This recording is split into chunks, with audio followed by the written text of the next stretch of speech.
Every year, we get a whole bunch of new villains for our favorite heroes to be tested against. And with it coming closer and closer to 2024, I'm Adam Andrews, and today on Top 10 Nerd, we're counting down the top 10 newest villains from 2023, in my opinion. Coming in at number 10 is Doom's Mutants. Slag, Nerium, Volta, Ironcloak, and the Dreamer. 5 new mutants revealed to us for the first time in the 29th issue of the current Fall of X-Men run.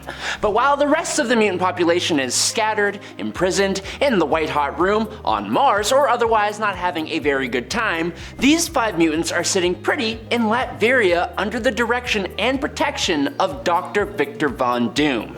This is Dr. Doom's mutant team, and they are very capable. A small group of X-Men, Wolverine, Shadowcat aka Kitty Pryde, and the newly revealed mutant Kamala Khan, Miss Marvel, went into Latveria to liberate these mutants, only to find themselves getting completely clobbered. The two twins, Dreamer and Ironcloak, can enter dreams and grant invulnerability, respectively. Volta can seemingly control potent amounts of electricity or lightning, and she directs and controls this with a vibranium spear, which she used to block and fry one of Wolverine's claw arms. Slag is a massive bruiser because every team's gotta have one, and essentially his skin is rock and his blood is magma, and he looks awesome.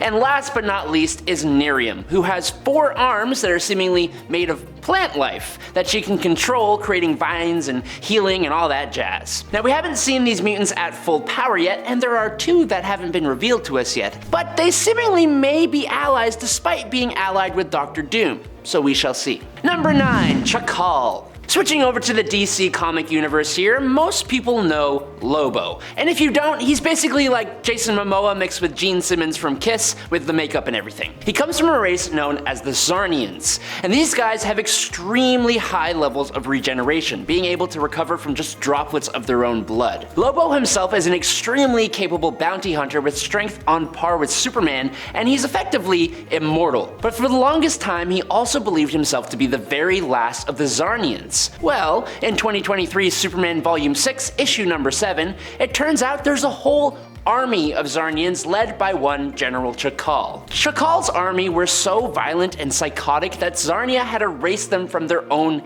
history books. They were somehow captured by Brainiac, who miniaturized them and imprisoned them in a bottle city, where they promptly began fighting each other. Chakal eventually agreed for his people to serve as Brainiac's shock troops in exchange for their own freedom. Number 8, the Stark Sentinels. Now, it's safe to say that this entry isn't exactly a villain. It's more like the tool of a villain, or more specifically, an organization. As part of the Fall of X event that is going on right now in Marvel Comics, anti-mutant industrialist Fei Long embedded himself in Tony Stark / Iron Man's company, Stark Unlimited, and essentially stole the company. He then secretly funneled its resources into the construction of new mutant hunting Sentinels, which are based on the technology of the Iron Man armor, taking advantage of Tony Stark's recent divestment from the company. Now, first appearing in Invincible Iron Man Volume 5, issue number 5 from April 2023, one of the first Sentinels chased off Tony Stark in his own Iron Man armor, showing its power. Now later on, another Sentinel was sent to New York City where it helped to contain a fire, only for the machine to target a firefighter who happened to also be a mutant. This brought the Sentinel into conflict with the X-Men, where it showed it was very capable but still fallible, as the mutant magic was able to cut it to pieces and Jean Grey was able to crush it.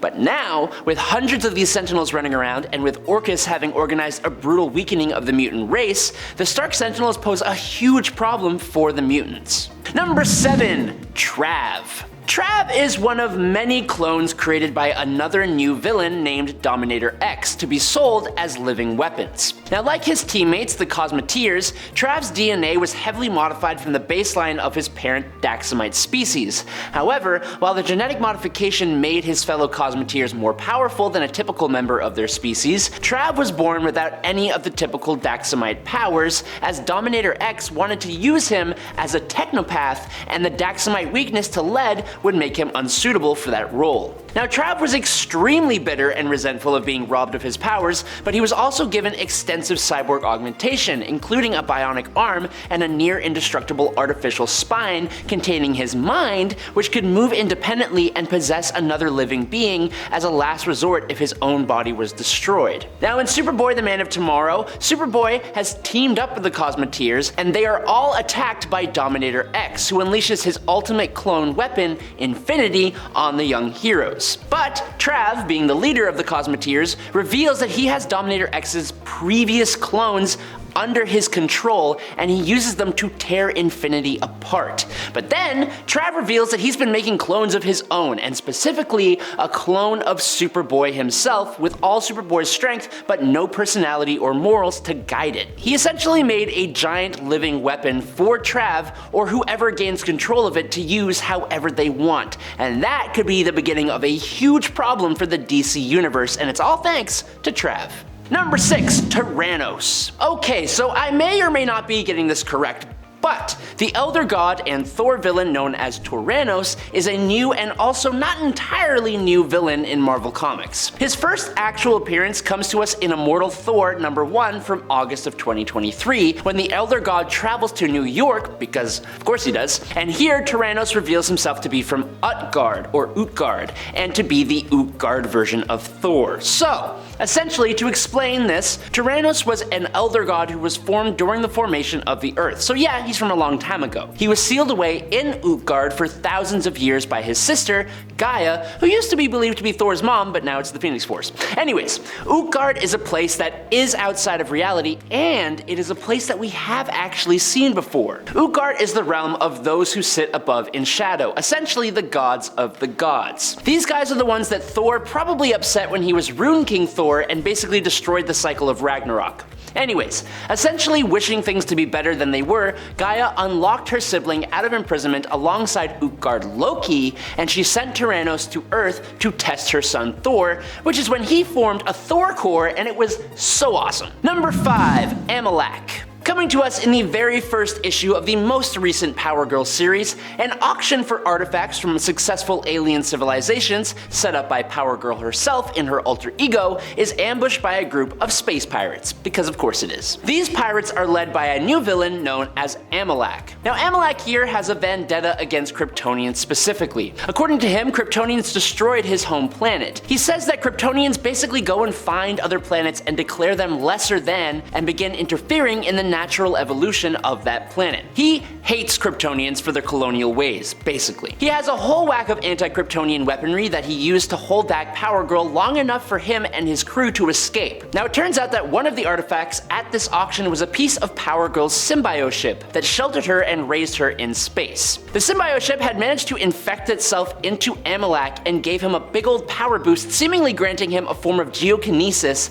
as well as enough superhuman strength to actually do some real damage to Power Girl. But Power Girl did some damage back, and then AMAC basically ripped his own eye out and disappeared into the sea. So we have to see what will happen next with this character. In at number 4 today is Muzzle. Muzzle is another villain who may actually turn out to be an ally to the heroes given some time. Now starting off as a low-level criminal, Muzzle appeared in Marvel Voices Pride 2023 in the 8th mini-stories within this comic called No Trespassing, Beware of Dog. As part of a crew called the Commune, who are described as a Robin Hood-esque queer human anarchists who live and work together, this group broke into Stark Unlimited Pharmaceuticals to steal hormones to counteract the crazy wait times for trans healthcare in New York City. But they were also stealing insulin, among many other things. As they were making their escape, they were stopped by none other than Spider-Man, which is when the Commune sicked Muzzle on him. Muzzle turns out to be the result of an experiment to create a human symbiote hybrid. When he was born with a large symbiote mouth, fangs, and a prehensile tongue, his mother was pretty freaked out and abandoned him to his grandparents, Dory and Grover. Because of his appearance, Muzzle was an outcast, and so he ran off to New York and joined the Commune. When Muzzle faced Spider-Man, he gave Peter a massive bite, was able to absorb Spider-Man's webs and the electric charge from Spidey's web shooters,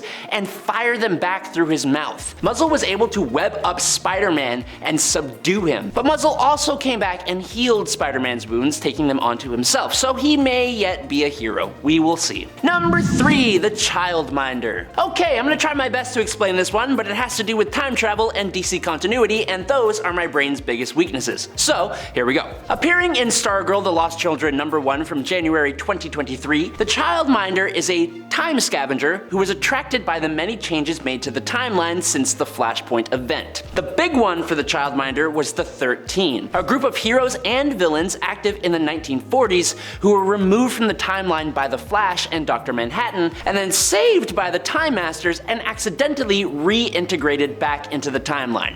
I don't know. 8 of these 13 were the forgotten sidekicks of Golden Age heroes. As the young members of the 13 did not have a proper place in history, the Childminder was able to pull them to Orphan Island, an uncharted island in the Pacific Ocean where time was frozen. She also snatched some kid heroes who had not been erased at all. So, as one of the creepier villains introduced this year, the Childminder gives strong, like, Baba Yaga vibes, evil witch, Hansel and Gretel vibes, that kind of thing, especially with her whole goal of restoring her own youth and how she's like half bird. It's really weird. I need to do more reading on this, but definitely an interesting villain, and she's now in the form of an egg. So, that's something. In at number 2 today is Ogdu Freys. He may have a silly sounding name, but Ogdu Freys may very well be the Marvel Multiverse's next big bad. Ogdu is actually Ben Grimm, aka the Fantastic Four's The Thing's latest enemy, appearing in his 2023 series. Now, Ogdu Freys has laid claim to the Marvel Universe's most dangerous weapons and artifacts, and the most alarming of them is his newly revealed Psychopomp engine. This engine is harnessing the energy of the birth of Galactus himself. And with all that cosmic power at his command, Freys is trying to remake all of reality in his own image. Specifically though, Freys intends to rewrite the laws of the universe to remove any trace of entropy in a bid to erase pain and despair. Basically, he's trying to get rid of death. Now, this is something similar to what happened in Marvel's Cancerverse, and if it gains the attention of the many angled ones, like it did then, well, it won't go so great. Even if that doesn't happen though, there are more than like 20 things that could go wrong when trying to remake reality like that, and none of it is good. Not that I know, because it's not real. Number 1, Dr. Hate. First appearing in Night Terror's Night's End #1 in October of 2023, Dr. Hate appears to be an inversion of Dr. Fate. Where Dr. Fate is an agent of the Lords of Order, Hate is an agent of the Lords of Chaos. Now, we don't actually know who it is under the helmet of Hate, but whoever it was made a deal with Amanda Waller to be empowered as Dr. Hate using the Nightmare Stone and the helmet, which she had her operatives retrieve during the Lazarus Planet and Insomnia's assault on Earth. As Dr. Hate, his goal is basically to further the cause of the Lords of Chaos, but thanks to Amanda Waller granting this individual the power, she requires Dr. Hate's assistance in her own schemes. He has a vast level of magical power, especially chaos magic, giving him control over the Red that allowed him to repress Beast Boy's mind when he took on the form of Starro the Conqueror. He has dimensional travel abilities allowing him to enter and exit the kingdom at will, and as well as summoning, flight, teleportation, and telepathy, Hate can leave a mark of chaos in a person which infects them with supernatural spores that transform them into a monster and allow him to control them. Very cool. And that's all I got. Thank you guys so much for watching today on Top 10 Nerd. I'm your host, Adam Andrews. I will catch you all on the flippy flop, but until then, be sure to stay safe and peace out, you freaking nerds. I don't know if I should say that.